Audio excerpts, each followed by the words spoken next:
remaniement ou pas remaniement, de toute façon, ce sont toujours les mêmes loges qui sont aux commandes. Hein. Ça, c'est la première chose. Maintenant, on peut relever quand même quelques noms, quelques apparitions, notamment celle d'Emmanuel Macron, qui est un banquier de chez Rothschild. Ce n'est pas le seul. Alors, il est désormais le ministre de l'économie, mais il était avant cela conseiller à l'Élysée, tout comme Stéphane Israël ou encore Laurence Boone, qui travaille pour les intérêts de la Bank of America et qui est conseillère pour François Hollande. Emmanuel Macron, lui, est aussi Young Leader depuis 2012. Et comme par hasard, il était invité à la dernière conférence du Bilderberg en juin 2014, au même titre que Fleur Pellerin. Et, coïncidence, lui comme Fleur Pellerin sont des nouvelles recrues du gouvernement socialiste, le deuxième gouvernement de Manuel Valls. Alors on a pu remarquer que Emmanuel Macron a déclaré qu'il fallait travailler plus, mais pas forcément pour gagner plus, ce qui est quand même assez significatif, hein, et ce qui est quand même assez mauvais signe en matière d'emploi. Autre mauvais signe, c'est Jacques Attali qui en a fait l'éloge sur BFM TV et qui a déclaré qu'il a vraiment toutes les qualités, hein, il a le talent pour être présidentiable. Et Jacques Attali a même précisé qu'il connaissait la femme qui allait lui succéder. Donc c'est vrai que je suis très proche d'Emmanuel, c'est un garçon très brillant. J'ai eu le privilège dans ma vie d'être en situation de mettre le pied à l'étrier à pas mal de jeunes. Je crois qu'Emmanuel Macron a tout à fait le talent pour être un présidentiable un jour. Je pense qu'il a ce talent. J'irai même plus loin. Je crois que je connais celle qui viendra après lui. Donc, on savait hein, quand même que Jacques Attali fait les plans, fait le gouvernement, fait la pluie et le beau temps, mais là, on en a eu clairement la confirmation. L'autre personnage de ce gouvernement, c'est Najat Vallaud-Belkacem, à l'Éducation nationale, qui a d'ailleurs annoncé la couleur. Hein, elle veut un projet plus ambitieux concernant l'ABCD de l'égalité.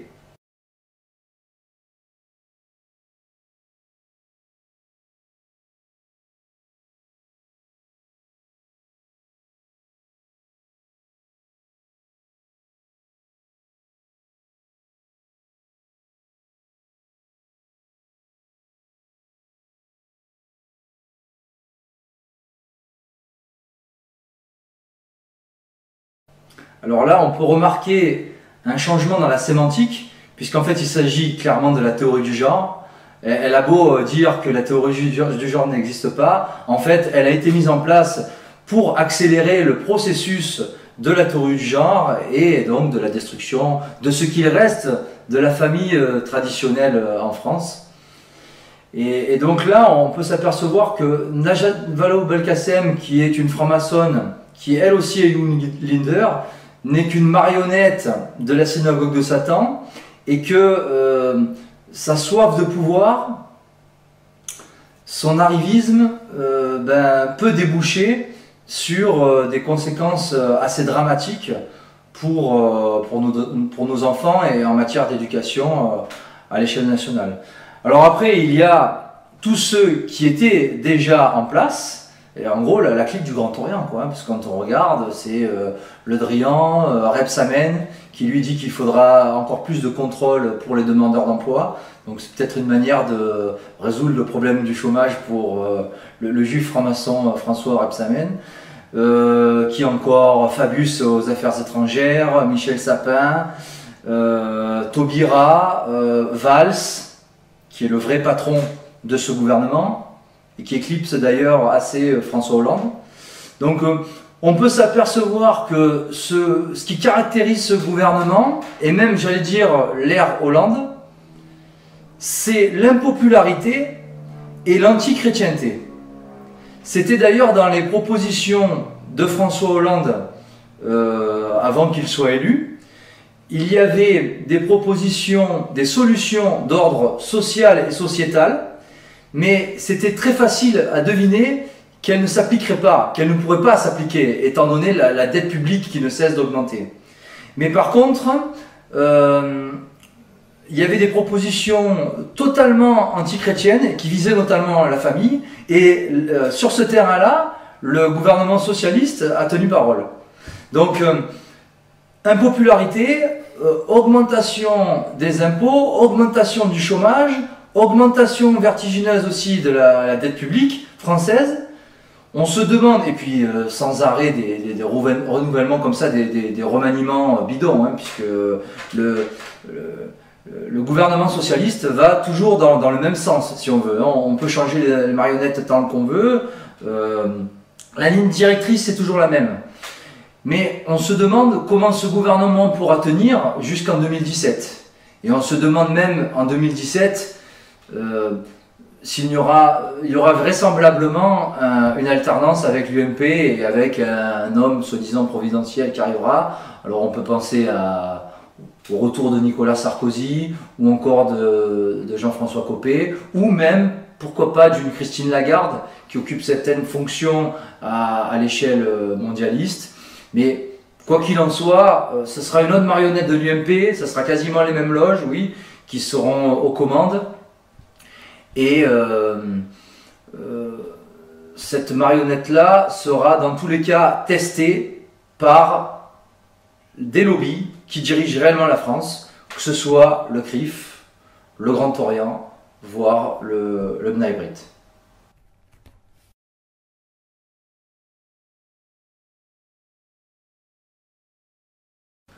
Ben, mon sentiment, c'est un peu le même qu'il y a 5 ans pour l'opération Plomb durci.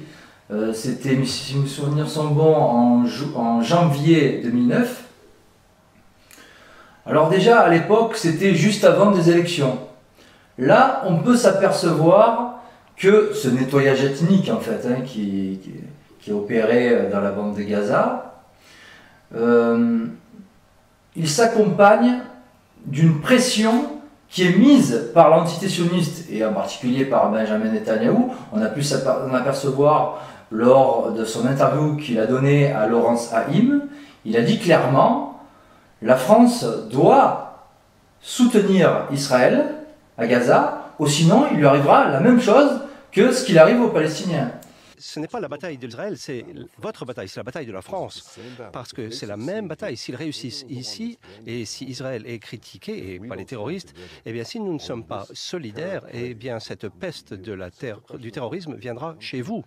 Donc là, on voit que l'entité sioniste passe à la vitesse supérieure et qu'elle met clairement la pression sur les nations occidentales. Et ce genre de pression-là, on peut le retrouver d'ailleurs en vue d'une troisième guerre mondiale. L'ennemi à battre, c'est la Russie.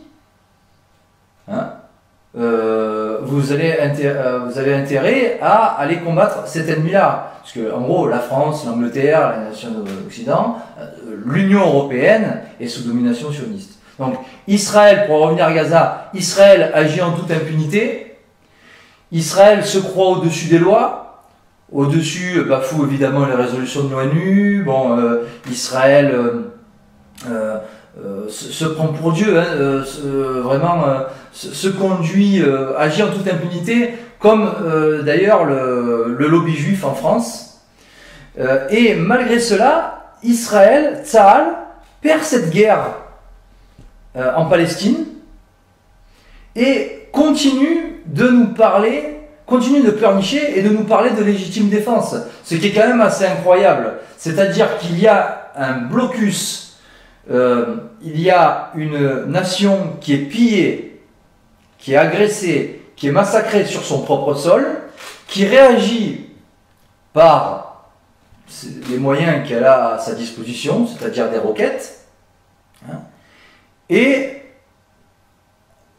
suite à ces roquettes, vous avez un État qui bombarde et qui fait des milliers de morts, des milliers de civils, hein. Là, c'est pas... Alors, quand on regarde le bilan chiffré, on a en une cinquantaine de jours 2400 morts et de nombreux civils du côté palestinien et quelques centaines de morts, bon, plus les blessés, hein, du côté de l'armée israélienne. Donc c'est quand même pas la même chose. La légitime défense, c'est quoi? C'est répondre à la même hauteur. Hein.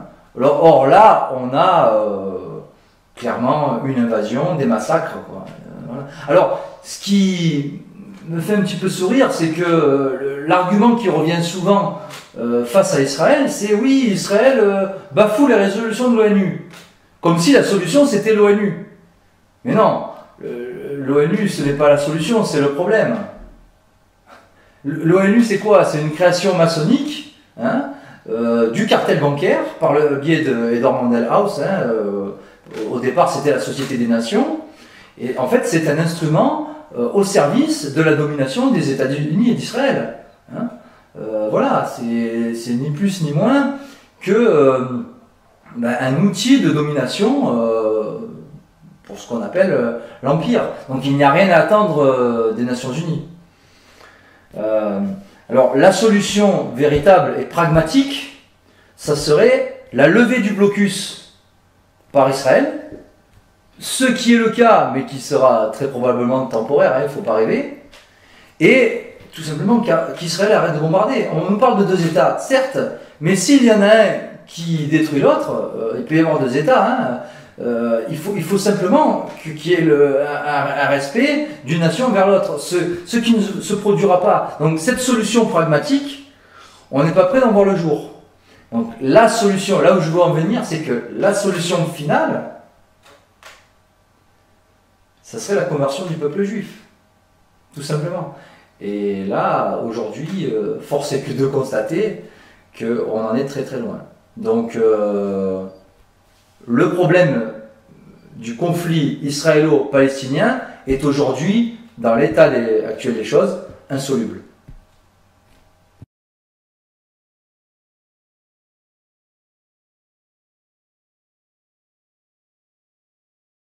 Alors, est-ce qu'il va dans le bon sens? Déjà, est-ce que Poutine va dans le sens mondialiste? Parce que des fois, je vois marquer ça, dès qu'il y a quelque chose qui ne va pas, c'est de suite, Poutine est-il mondialiste?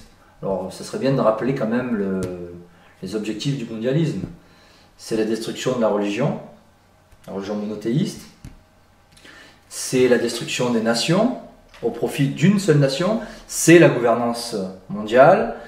C'est l'unification de toutes les religions en vue d'une seule religion. Bon voilà, hein, c'est le dumping social aussi, l'abrutissement des masses et toutes ces choses-là. C'est vraiment la destruction de l'ordre voulu par Dieu et je dirais même de la chrétienté. Donc là, Poutine, clairement, n'est pas mondialiste. Maintenant, l'avenir nous dira si Poutine a vraiment été l'homme de la situation pour redresser durablement la Russie. Vraiment un bon président pour la nation russe et le peuple russe. Aujourd'hui, on peut tout de même tirer un premier bilan de son action, parce que ça fait quand même depuis 2000 qu'il est en place. Donc, on peut tirer certaines conclusions en prenant les faits, mais aussi certaines déclarations qu'il a pu tenir, et voir que son bilan est plutôt positif.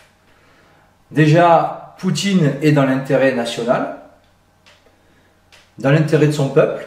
C'est d'ailleurs la raison pour laquelle il a le soutien populaire. Il est aussi dans l'intérêt de certains cartels russes, je pense notamment à Gazprom. Il a redressé la nation russe, il a amené une touche d'autorité qu'il n'y avait pas du temps de Boris Eltsine. Donc là, quand on fait la comparaison avec qui il y avait avant, il n'y a pas photo. Il a vraiment rechristianisé la Russie. Alors là, il s'agit d'un christianisme orthodoxe, hein, un christianisme d'État. Lui-même est un chrétien orthodoxe, visiblement, hein, qui va se recueillir dans un monastère. Donc tout ça est à son crédit. Il a destitué le juif magnat du pétrole Khodorkovsky, donc, qui dirigeait le cartel Yukos dès qu'il est arrivé. Alors, ce qu'on dira, oui,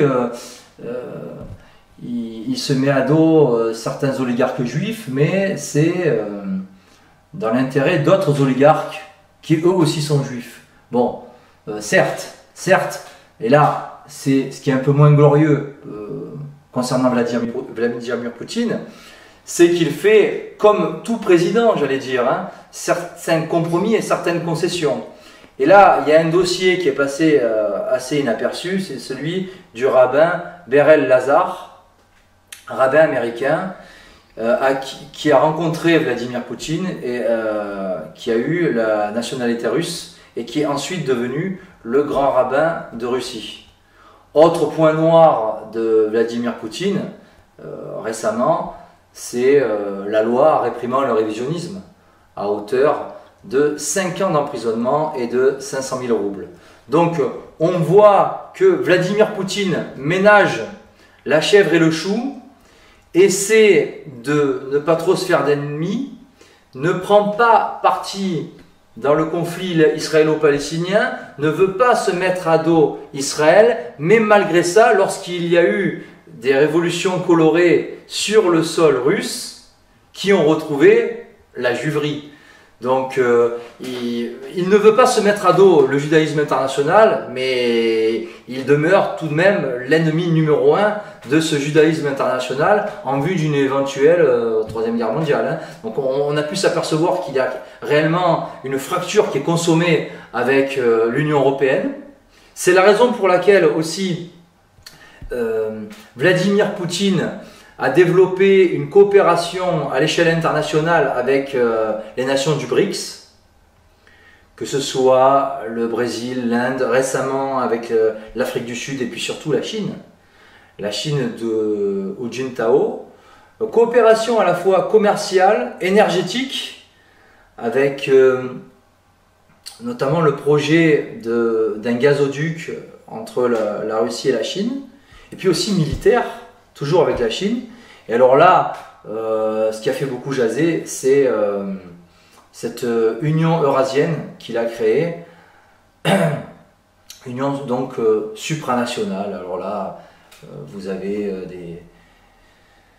toutes sortes de commentaires comme quoi donc Poutine ferait le jeu du mondialisme, mais cette coopération internationale du BRICS avec les BRICS, il faut la voir quand même d'un côté positif, puisque elle permet à la Russie de se développer et de prospérer. Alors une question qui est importante à propos du BRICS, qui a d'ailleurs créé un mini FMI, qui est indépendant de l'Union européenne et des États-Unis d'Amérique. Ce qui est important de souligner, c'est que pour l'instant, les BRICS coopèrent essentiellement sur le plan commercial et énergétique. Mais il ne s'agit pas d'une puissance à part entière qui viendrait contrecarrer l'OTAN, par exemple, sur le plan militaire. Donc, ce qui voudrait dire que dans l'éventualité d'une troisième guerre mondiale, il n'y aurait pas le bloc BRICS contre l'Union européenne et les États-Unis. Aujourd'hui, je veux dire. Hein. Mais la véritable question qui est sous-jacente et qu'on attend, et c'est là où on va attendre clairement Vladimir Poutine, c'est est-ce que Vladimir Poutine évitera à la Russie une troisième guerre, un grand conflit mondial qui ne profitera qu'à la haute finance apatride et en gros qu'à Israël. Voilà. Et en fait, la révolution ukrainienne, elle a été fomentée dans quel intérêt? Dans un intérêt géostratégique. C'est évident. Pour récupérer l'Ukraine, qui est à la frontière russe, au sein de l'Union européenne, afin que des cartels puissent aussi s'y installer, et puis, bien sûr, dans l'éventualité d'une grande guerre, installer des bases militaires pour agresser la Russie et être vraiment à la frontière. Cette remarque-là, ce constat-là, chacun puisse le faire. Donc si nous l'avons remarqué, vous vous doutez bien que Vladimir Poutine, lui, l'a observé bien avant nous. Et c'est peut-être la raison pour laquelle il a déclaré récemment auprès de jeunes à Moscou, je cite, c'est très intéressant cette déclaration ces derniers jours de Vladimir Poutine, « La Russie est loin d'être mêlée à un conflit à grande échelle. Nous ne le voulons pas, mais nous devons toujours nous tenir prêts à repousser toute agression. » C'est qui s'en doute un peu qui sera agressé pour dire cela. « Il vaut mieux ne pas nous chercher d'histoire. Je ne pense pas que quiconque ait l'intention de déclencher un conflit de grande échelle avec la Russie. Mais je rappelle que la Russie est l'une des plus grandes puissances nucléaires. » C'est intéressant ce qu'il a dit. En gros, ça veut dire quoi? Ça veut dire, nous ne voulons pas d'un conflit à l'échelle internationale. Nous ne voulons pas être impliqués dans une troisième guerre mondiale. Mais nous nous tenons prêts si jamais nous sommes agressés. Donc, j'envoie un signal, j'envoie un message. Pas d'histoire avec nous. N'oubliez pas que nous avons l'arme nucléaire. Ça vous rappelle rien, ça? Ahmadinejad. C'était ça, Ahmadinejad. C'est nous voulons d'histoire avec personne, hein, mais si jamais vous nous agressez, n'oubliez pas qu'on ripostera. On a l'arme nucléaire et ça fera des dégâts. Donc voilà.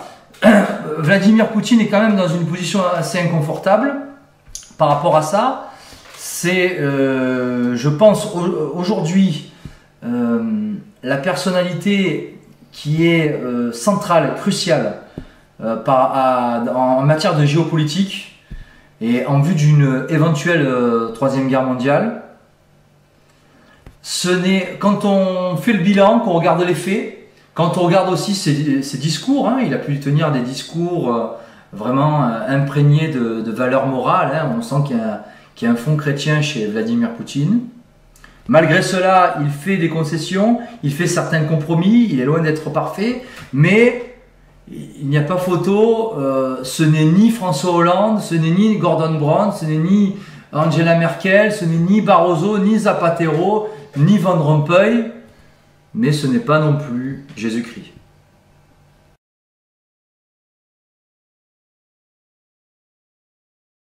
La situation dans l'Église, elle est très claire depuis le Concile Vatican II, c'est-à-dire que depuis la mort de Pie XII, il y a, et donc depuis le Concile, dans la foulée, hein, qui s'est terminé en 1965, il y a une Église de Vatican II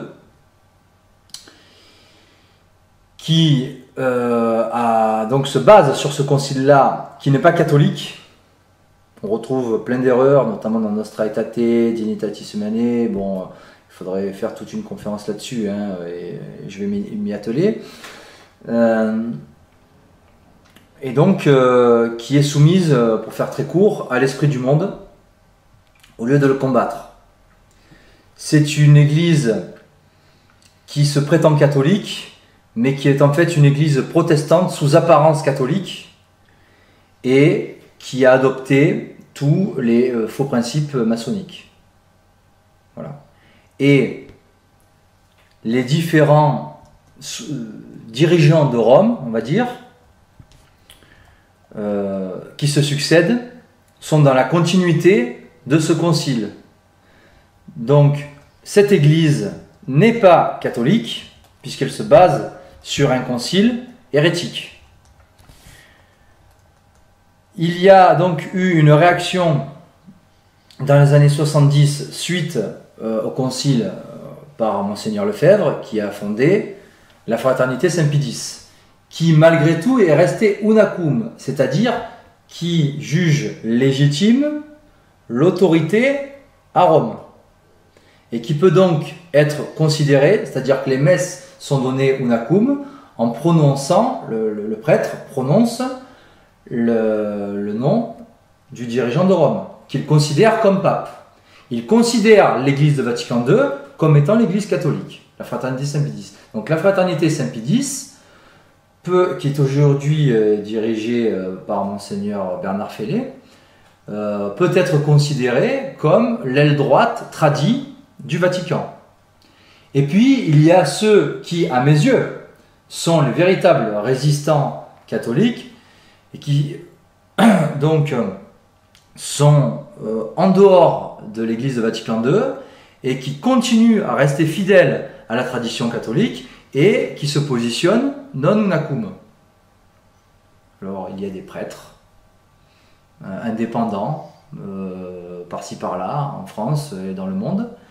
Et il y a notamment aussi l'Institut Mater Boni Concili, qui est basé à côté de Turin, en Italie, et qui est dirigé par l'abbé Ricossa. Alors, voilà la situation, donc, vis-à-vis de l'Église de Vatican II, que certains appellent la secte conciliaire. Bon, moi, je l'appelle l'Église de Vatican II pour être gentil, certains sont moins gentils que moi, et qui est donc aujourd'hui dirigée par Jorge Mario Bergoglio, dont on sait qu'il a appartenu au club paramaçonnique du Rotary en Argentine, qui n'est même pas un prêtre, puisque il a été ordonné en décembre 1969, c'est-à-dire avec le nouveau rituel de Paul VI qui date de 1968. Donc son ordination est invalide. Donc Jorge Mario Bergoglio, le supposé pape, n'est même pas prêtre. Donc c'est un laïc qui est assis sur le Saint-Siège à Rome et qui, depuis qu'il a pris la succession de Ratzinger, cumule les bourdes. Voilà, c'est le Bergoglio show en fait. C'est qui suis-je pour juger les gays, pourquoi pas baptiser des extraterrestres s'ils venaient à moi. Il est allé aussi se recueillir et poser une pierre sur la tombe de Théodore Herzl en compagnie de Benjamin Netanyahou. Donc il a clairement cautionné le sunnisme, hein. Et dans la foulée il a déclaré que dans chaque chrétien se trouve un juif, alors que chacun sait que l'un est l'antithèse de l'autre. Donc voilà, bon, ce serait trop long de reprendre, bon, en plus toutes les erreurs, hein, c'est-à-dire qu'il reprend toutes les erreurs que l'on retrouve aussi dans le Concile de Vatican II. Donc nous avons affaire à un usurpateur, clairement, à un imposteur qui est assis sur le Saint-Siège à Rome et qui est dans la continuité de Vatican II. Concile Vatican II qui fut d'ailleurs canonisé entre guillemets à travers les canonisations de Jean XXIII et de Jean-Paul II. Jean-Paul II qui au passage était un marane, hein, Jean XXIII qui était un franc-maçon et Jean-Paul II qui était un marane qui lui aussi appartenait au Rotary, tout comme Bergoglio. Donc voilà, en conclusion, il n'a rien à attendre de Bergoglio ni de ce qui peut sortir du conclave qui nommera après Bergoglio un autre moderniste, hein, un autre imposteur à la solde de la contre-église en quelque sorte, et qui sera dans la continuité de cette apostasie qui gangrène l'église romaine.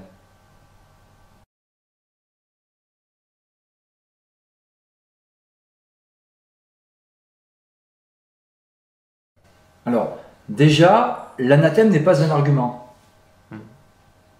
Il y a la vérité, il y a l'erreur, hein, il y a ce qui découle de la morale, il y a ce qui découle du péché aussi, mais donner une étiquette à quelqu'un, ça ne veut rien dire. Ce qu'il faut, c'est voir le fond du propos.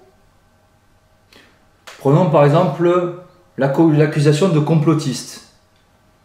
Je suis désolé, mais il y a des complots. C'est très facile à démontrer, 1789, 1917, le 11 septembre, bon.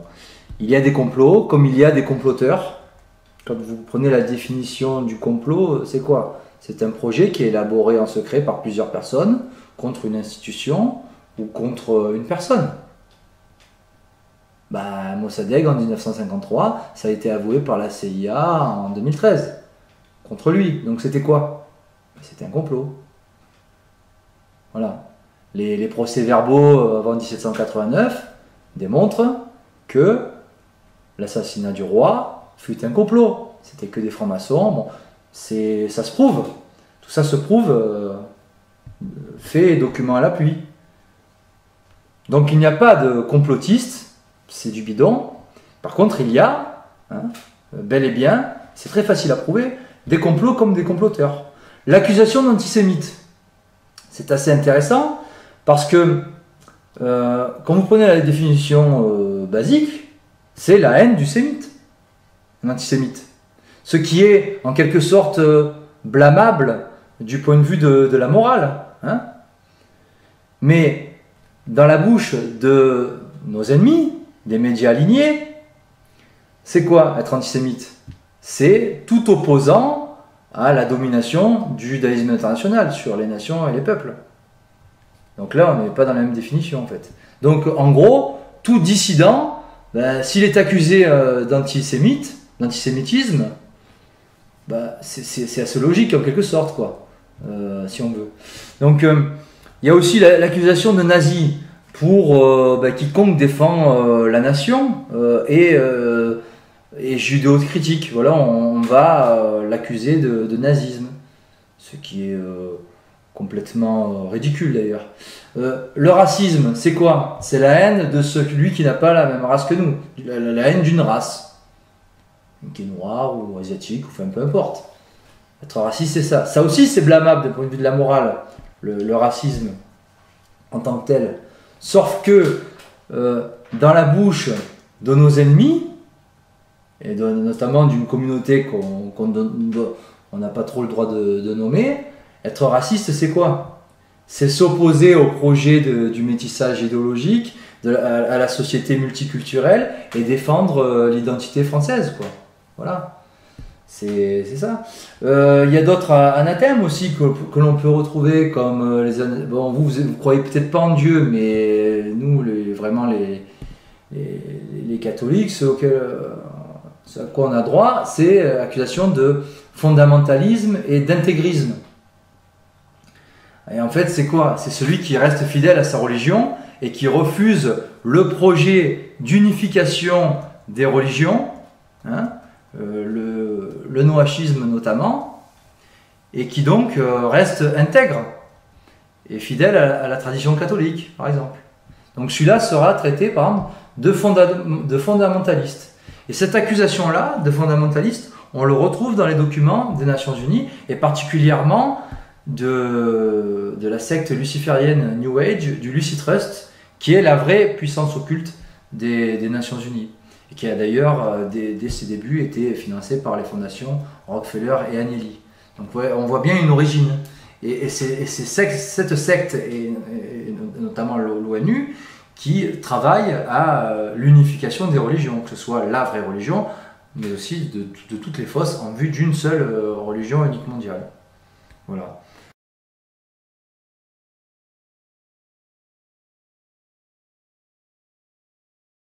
Alors on est deux à l'administrer, mais il y a pas mal de jeunes qui nous aident à le fournir durant l'année. Ça peut être soit des sermons, soit des conférences, généralement des extraits de livres, de très bons livres, de très bons auteurs catholiques antilibéraux la plupart du temps, ou de très bons hommes d'église, mais aussi des laïcs. Mais à travers tout ce qui est relayé quasiment au quotidien, le but est de créer un état d'esprit vraiment catholique, thomiste et antilibéral. Alors, à propos on n'est pas tellement dans la réinformation, ce que d'autres sites font très bien, comme Égalité et Réconciliation, comme Croix.fr, comme le Réseau International, comme les Moutons Enragés. Tous ces sites-là font essentiellement de la réinformation, en reprenant l'actu au quotidien, en la commentant, en disant des vérités, en démasquant des mensonges. Nous ne sommes pas dans ce registre-là. La contre-église, la haute maçonnerie, les sociétés secrètes, leur but, c'est de créer un état d'esprit qui est viscéralement antichrétien et qui est profondément maçonnique. Nous, notre but, c'est vraiment un but de formation et non de réinformation.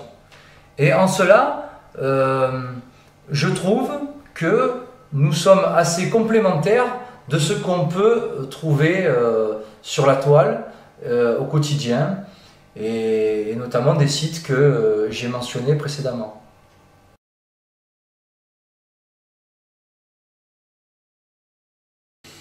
Le complot contre Dieu sera la démonstration, fait et document à l'appui, toujours en partant d'éléments vraiment factuels, de la conspiration talmudo-maçonnique.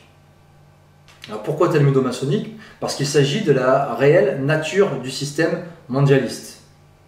Et j'aimerais faire certaines remarques. Déjà, l'antithèse, l'inverse du Talmud, c'est l'Évangile. La franc-maçonnerie, c'est la contre-église, et l'antithèse de la contre-église, c'est l'Église catholique, qui ne peut se tromper ni nous tromper, contrairement à l'Église de Vatican II, qui ne fait que se tromper et nous tromper.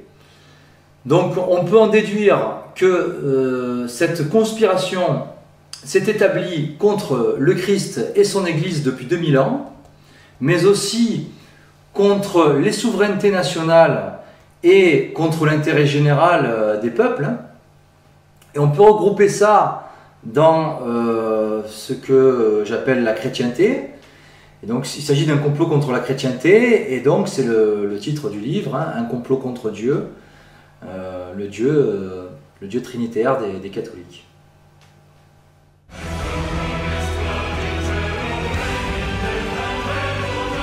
Est-ce que tu veux conserver le fait d'avoir dit la solution finale, c'est la conversion, etc. Parce que solution finale, c'est connoté, d'accord.